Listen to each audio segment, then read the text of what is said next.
Hey everybody, welcome to JFT TV. This is Anthony with JFT Trucking. I want to make a quick video here on how I keep track of my loads. I was asked a couple weeks ago by a subscriber how I do that, and this is not going to be a deep dive into it for a couple of reasons, because I don't have the ability yet.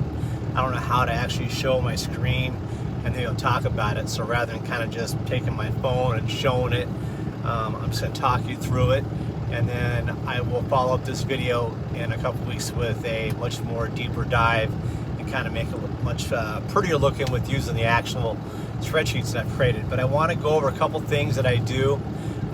First, I'll tell you those two things that I do that I'll dive into a little bit more. I use two systems. One, I created an Excel spreadsheet to track all my loads. And then I also use QuickBooks. It's like $25 a month. There's a cheaper version, I believe, half of that, but I actually have a bookkeeper that I pay, I think, about $200 a month to kind of go over my receipts and my books and make sure I'm in compliance. So I'm going to review both those things, so those of you that are new at this or been doing it can actually track your own loads if you don't know how to do it as well. So with that being said, I will talk about the Excel spreadsheet that I created, and I've got a bunch of different columns for tracking. The first column, I have my pickup date, and I had the pickup location next to that, followed by the delivery date that I put in when I actually finished that. I apologize, my truck just stopped. But I have the delivery date for the drop-off and the drop-off location, and I follow that up with the name of the broker that I got the load through, and also the payee. So sometimes I use RTS for factoring, or I use QuickPay, Riggs, or whatnot. So when I want to know if I haven't been paid, who I'm supposed to be contacting, it isn't always the broker, it's the payee. So I do track that. Then I track my deadhead miles, the actual miles for the load that's on the load, plus I put in my deadhead miles because I break down my total miles by both those categories. I put in the pay that I'm making, so if I have a $1,000 invoice, I'll put $1,000 in there, and let's say the miles are 500 miles, but the deadhead is, 100 miles. That's 600 miles. That's $1.66 I'm actually making, and I need to really know that, because if I just did the 500 miles, that looks like it's $2 a mile. That sounds really, really good. But at the end of the month, you do want to minimize your deadhead miles, because those miles are just wasted time, wasted money, and you don't actually get paid for that, and people don't track that. So really important to track your total miles and get a true reflection of what you're making per mile. You also need to make sure you do know what your cost per mile is, and I think mine's right around, in the beginning of the month, about $1.40. But once I get through a certain threshold, I am able to take a little bit lower rate because I've already got all my expenses paid for and whatnot, and I can explain that in more detail on a different video. So I do the pickup, the date of the pickup and the date of the delivery with the destination cities and pickup cities, as well as the broker I'm getting the load from and the payee. And I just mentioned I have all the pay numbers in there, and I also track my miles. I also put in a factoring column, so if I'm factoring the load with RTS or somebody else, it's usually about 3%, and I make sure I know how much that is as well. And then I have my rate per mile broken down by what I got the job for based upon the mileage that they gave me, and I also have my rate per mile, which includes deadhead. So having said that, I also track my invoices. So I break them down by invoices, and I use a system like I use 001, that's my truck number, dash, last month was 07 for July, and 22 for the year, -01 is the first invoice. So the first invoice is 001-0722-01, and they go on down, -02, 03, 04. And that is how I look up my invoices when I look back on them to see what those loads were and what was going on with it. So it sets up in my QuickBooks as well as my spreadsheet. So everywhere I go, whether I'm looking up a RateCon or a POD or whatever, it has that same invoice number attached to it, so I can easily find everything in the cloud where I keep all of my documents. Then I put down the date that I'm paid. That isn't always the date that it's due, but I do put down the date that it's paid. If it's blank, I know I haven't gotten paid, and that's really the reason why I did the spreadsheet, is making sure I know that I can look and quickly see which invoices are pending. I then put in my dispatching fee, and I pay my dispatcher. She does a great job. I pay her 8%. And there's some loads that I book on my own, I still pay her 8%. She does much of the bookkeeping part of that, as far as getting the carrier packet set up with that carrier, with that broker, and she does all the stuff for paying and whatnot and getting me paid. So I pay her 8%, and I have the last column is a check mark I put in there once she's been paid on a check for those loads. So that's kind of a quick one. I know it's a lot, but I will go through the headers. My first column, is my invoice number, followed by the pickup date, followed by the pickup location, then the delivery date, then the drop-off location. I had the broker that I'm brokering the load with. I have the payee who's actually paying me.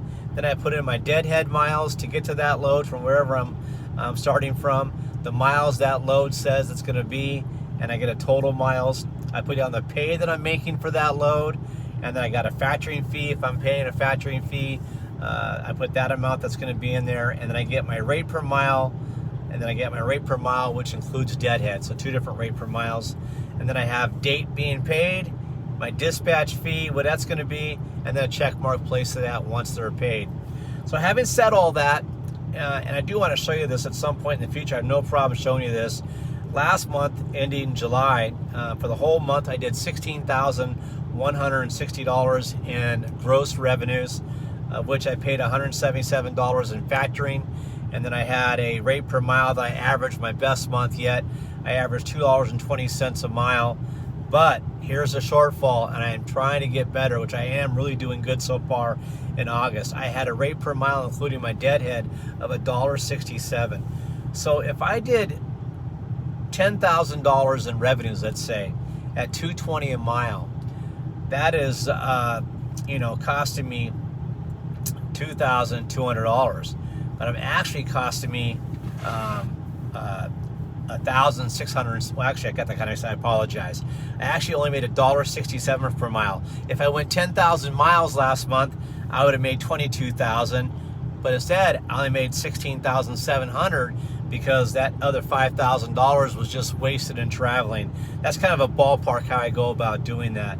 So really important to get your deadhead miles lowered and make sure that you have a low amount on that. And I'm sorry for being kind of discombobulated, but I also want to let you know that my dispatch fees for last month were $1,292.80, of which I'm glad to always pay.